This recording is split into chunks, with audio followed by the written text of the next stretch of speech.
The Crow and the Cats. Mrs. Frisby looked again at the sun and saw that she faced an unpleasant choice. She could go home by the same roundabout way she had come, in which case she would surely end up walking home alone in the woods in the dark, a frightening prospect, for at night the forest was alive with danger. Then the owl came out to hunt, and foxes, weasels, and strange wild cats stalked among the tree trunks.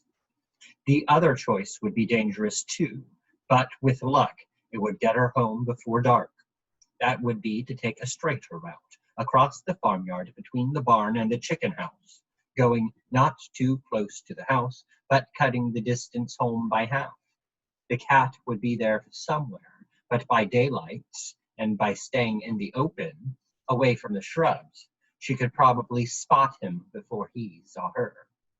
The cat. He was called Dragon. Farmer Fitzgibbon's wife had given him the name as a joke when he was a small kitten pretending to be fierce. But when he grew up, the name turned out to be an apt one. He was enormous, with a huge broad head and a large mouth full of curving fangs, needle sharp. He had 7 claws on each foot and a thick furry tail, which lashed angrily from side to side. In color, he was orange and white with glaring yellow eyes. When he leaped to kill, he gave a high, strangled scream that froze his victims where they stood. But Mrs. Frisby preferred not to think about that. Instead, as she came out of the woods from Mr. Age's house and reached the farmyard fence, she thought about Timothy. She thought of how his eyes shone with merriment when he made up small jokes, which he did frequently, and how invariably kind he was to his small, scatterbrained sister, Cynthia. The other children sometimes laughed at her when she made mistakes or grew impatient with her because she was forever losing things, but Timothy never did. Instead, he would help her find them. And when Cynthia herself had been sick in bed with a cold, he had sat by her side for hours and entertained her with stories. He made these up out of his head, and he seemed to have a bottomless supply of them. Taking a firm grip on her packets of medicine, Mrs. Frisby went under the fence and set out toward the farmyard. The first stretch was a long pasture. The barn itself, square and red and big, rose in the distance to her right. To her left, farther off, were the chicken houses. When at length she came abreast of the barn, she saw the cattle wire fence that marked the other end of the pasture. As she approached it, she was startled by a sudden outburst of noise. She thought at first it was a hen strayed from the chicken yard, caught by a fox. She looked down the fence and saw that it was no hen at all, but a young crow flapping in the grass, acting most odd. As she watched, he fluttered to the top wire of the fence, where he perched nervously for a moment. Then he spread his wings, flapped hard, and took off. But after flying 4 feet, he stopped with a snap and crashed to the ground again, shedding a flurry of black feathers and squawking loudly. He was tied to the fence. A piece of something silvery, it looked like wire, was tangled around one of his legs. The other end of it was caught in the fence. Mrs. Frisby walked closer, and then she could see it was not wire after all, but a length of silver-colored string, probably left over from a Christmas package. The crow was sitting on the fence, pecking ineffectively at the string with his bill, cawing softly to himself, a miserable sound. After a moment he spread his wings, and she could see he was going to try to fly again. "Wait," said Mrs. Frisby. The crow looked down and saw her in the grass. "Why should I wait? Can't you see I'm caught? I've got to get loose." "But if you make so much noise again, the cat is sure to hear, if he hasn't heard already." "You'd make noise too if you were tied to a fence with a piece of string and with night coming on." "I would not," said Mrs. Frisby. "If I had any sense and knew there was a cat nearby, who tied you?" She was trying to calm the crow, who was obviously terrified. He looked embarrassed and stared at his feet. I picked up the string. It got tangled with my foot. I sat on the fence to try to get it off, and it caught on the fence. Why did you pick up the string? The crow, who was very young indeed, in fact only a year old, said wearily, Because it was shiny. You knew better.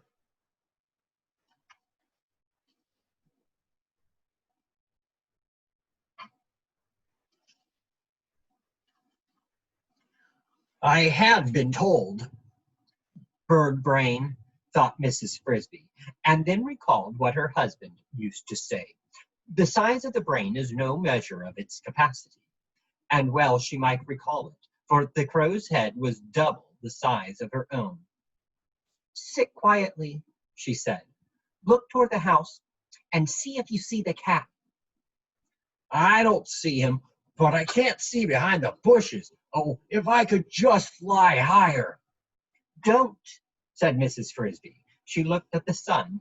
It was setting behind the trees. She thought of Timothy and of the medicine she was carrying, yet she knew she could not leave the foolish crow there to be killed, and killed he surely would be before sunrise, just for want of a few minutes' work. She might still make it by dusk if she hurried. Come down here, she said.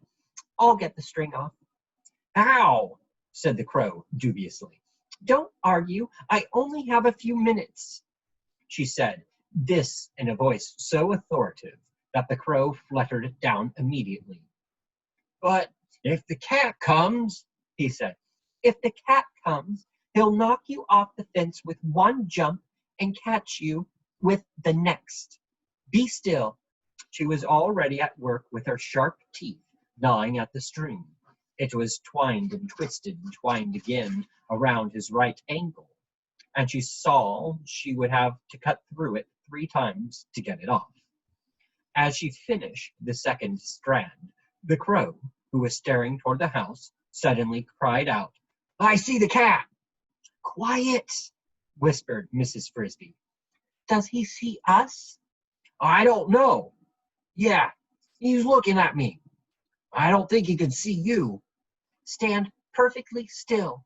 Don't get in a panic. She did not look up, but started on the 3rd strand. He's moving this way. Fast or slow? Medium.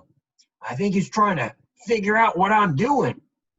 She cut through the last strand, gave a tug, and the string fell off.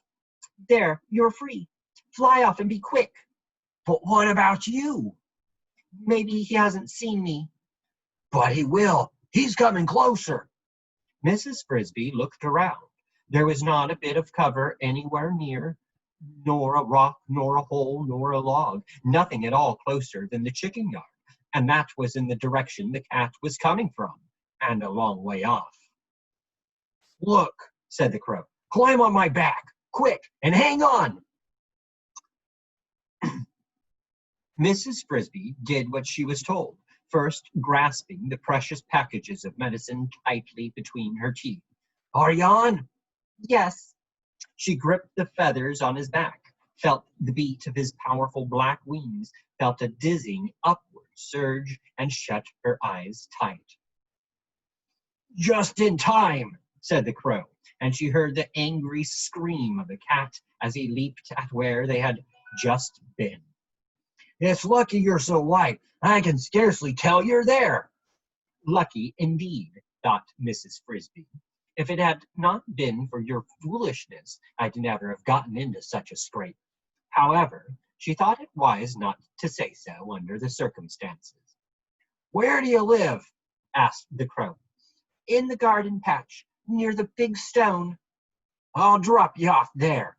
He banked alarmingly, and for just a moment, Mrs. Frisby thought he meant it literally. But a few seconds later, so fast does the crow fly, they were gliding to earth a yard from her front door. Thank you very much, said Mrs. Frisby, hopping to the ground. It's I who should be thanking you, said the crow. You saved my life. And you mine.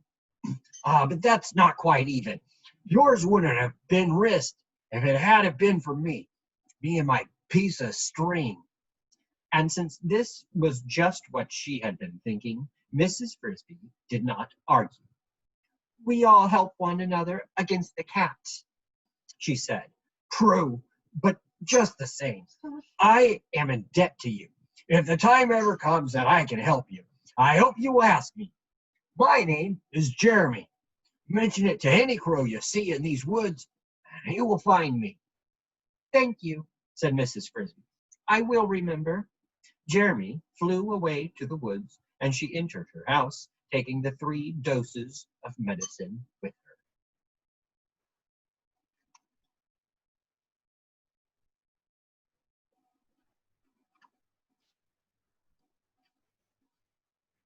Mr. Fitzgibbon's Plow. When Mrs. Frisby went into her house, she found Timothy asleep and the other children waiting, frightened, sad, and subdued. He went to sleep right after you left, Teresa said. He's waked up twice, and the second time he wasn't delirious. He said his chest hurt and his head hurt, but, Mother, he seemed so weak. He could hardly talk.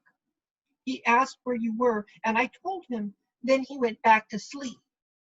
Mrs. Frisby went to where Timothy lay, a small ball of damp fur curled under a bit of cloth blanket. He looked scarcely larger than he had when she and Mr. Frisby had carried him to Mr. Age's as an infant. And the thought of that trip made her wish Mr. Frisby were alive to reassure the children and tell them not to worry. But he was not, and it was she who must say it. Don't worry, she said. Mr. Ages gave me some medicine for him and says he will recover. She mixed the contents of one of the packets, a gray-green powder, in water, and then gently shook Timothy awake. He smiled. You're back, he said, in a voice as small as a whisper. I'm back, and I brought you some medicine. Mr. Ages says it will make you all right. She lifted his head on her arm, and he swallowed the medicine. I expect it's bitter, she said. It's not so bad, he said. It tastes like pepper. And he fell back to sleep immediately. The next morning, as predicted, his fever was lower, his breathing grew easier, and his heartbeat slowed down. Still, that day he slept 7 hours out of each 8. The next day he stayed awake longer, and on the 3rd day he had no fever at all, just as Mr. Ages had said. However, since Mr. Ages had been right in all that, Mrs. Frisby knew he was sure to have been right in the other things he had said. Timothy was not really strong yet. He must stay in bed, stay warm, and breathe only warm air. During those 3 days she had stayed close by his side, but on the 4th she felt cheerful enough to go for a walk, and also to fetch some more of the corn from the stump so they could have it for supper. She went out her front door into the sunshine, and was surprised to find a spring day waiting for her. The weather had turned warm while she had stayed indoors. February was over, and March had come in, as they say, like a lamb. There was a smell of dampness in the air as the frosted ground thawed, a smell of things getting ready to grow. It made her feel even more cheerful than before, and she walked almost gaily across the garden. And yet, despite the fine warmth of the day, indeed, in a way because of it, Mrs. Frisby could not quite get rid of a nagging worry that kept flickering in her mind. It was the kind of worry that, if you push it out of this corner of your thoughts, pops up in that corner, and finally in the middle, where it has to be faced. It was the thought of moving day. Everybody knows that the groundhog comes up from the deep hole where he has slept away the winter, looks around, and if he decides the cold weather is not over, goes back down to sleep for another 6 weeks. Field mice, like Mrs. Frisby, are not so lucky. When winter is over, they must move out of the garden and back to the meadow or the pasture. for as soon as the weather allows, Farmer Fitzgibbon's tractor comes rumbling through, pulling the sharp-bladed plow through the soil, turning over every foot of it. No animal caught in the garden that day is likely to escape alive, and all the winter homes, all the tunnels and holes and nests and cocoons are torn up. After the plow comes the harrow with its heavy, creaking discs, and then the people with hoes and seeds. Not all the field mice move into the garden for the winter, of course. Some find their way to barn lofts. Some even creep into people's houses and live under the eaves or in attics, taking their chances with mouse traps. But the Frisbys had always come to the garden, preferring the relative safety and freedom of the outdoors. Moving day, therefore, depends on the weather, and that is why a fine day set Mrs. Frisby worrying, even as she enjoyed it. As soon as the frost was out of the ground, the plow would come, and that could happen as much as a month earlier or later, one year than the last. And the worry was this: if it came too soon, Timothy would not be able to move. He was supposed to stay in bed, and moving meant a long walk across the field of winter wheat, up and down the hill to a brook's edge where the Frisbys made their summer home. Not only that, the home itself would be damp and chilly for the first few weeks, as summer homes always are, until early spring turned to late spring and the nights grew truly warm. This was something that Mrs. Frisby and the children did not ordinarily mind. Moving day, in fact, was normally a gay time, for it marked the end of the gray weather and the frost. It was like the beginning of a summer holiday. But this year, now that Mrs. Frisby had faced the problem, she did not see any answer except to hope that the day would not come too early. In another month, according to Mr. Ages, Timothy would be strong enough. Perhaps she was only borrowing trouble. One warm day, she told herself, does not make a summer, no, nor even a spring. She walked on through the garden and saw ahead of her a small figure she knew. It was a lady shrew, a tiny thing scarcely bigger than a peanut, but with a wit as sharp as her teeth. She lived in a simple hole in the ground, a few yards away. Mrs. Frisby met her often and had grown to like her, though shrews are generally unpopular, having a reputation for short tempers and extremely large appetites. "Good morning," said Mrs. Frisby. "Ah, Mrs. Frisby, good morning indeed. Too good is what I'm thinking." The shrew was holding a stalk of straw, which she now thrust into the earth. It went down easily for 2 inches or more before it bent in her hand. "Look at that. The top of the frost is gone already. Another few days like this, and it will all be gone. Then we will have the tractor in here again, breaking everything up."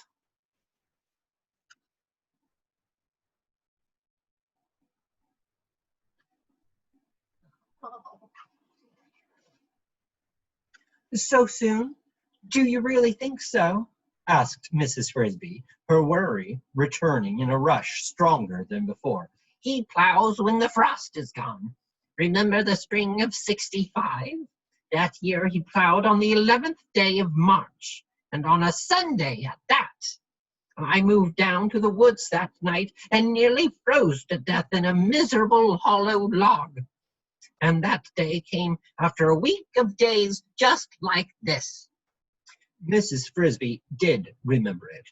Her family, too, had shivered through those chilly nights, for the fact was, the earlier moving day came, the colder the nights were likely to be. "Oh dear," she said, "I hope it doesn't happen this year. Poor Timothy's too sick to move." "Sick, is he? Take him to Mr. Ages." "I've been myself, but he was too weak to get out of bed, and still is." "I'm sorry to hear that. We must hope for another frost, or that tractor will break down. I wish someone would drive a tractor through his house and see how he likes it." So muttering, the lady shrew moved off, and Mrs. Frisby continued across the garden. The remark was illogical, of course, for they both knew that without Mr. Fitzgibbon's plow there would be no garden to live in at all, and there was no way he could turn the earth without also turning up their houses. Or was there? What the shrew had said was meant to be sympathetic, but it was not helpful. It meant, Mrs. Frisby realized, that she too could see no solution to the problem, but that did not mean that there was none. She remembered something her husband, Mr. Frisby, used to say: all doors are hard to unlock until you have the key. All right, she must try to find the key. But where? Whom to ask? And then, as if to make things worse, she heard a sound that filled her with alarm. It came from across the fence in the farmyard, a loud, sputtering roar. It was Mr. Fitzgibbon starting his tractor.